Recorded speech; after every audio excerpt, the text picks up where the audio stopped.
Fanzine made for Tiffany Midge's poem Written in Blood. Poem published in Reinventing the Enemy's Language, Contemporary Native Women's Writings of North America, published by Norton, 1997.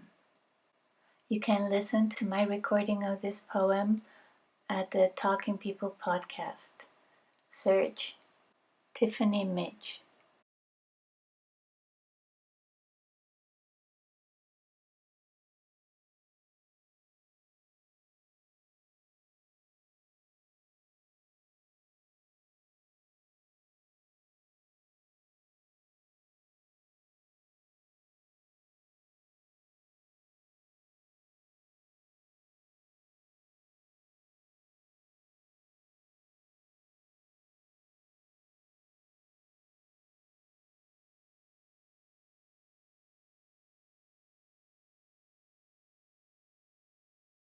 Fanzine made for the workshops in Sisters Workshops with Poems. You can go to mujerpalabra.net to find some translations of these workshops into Spanish.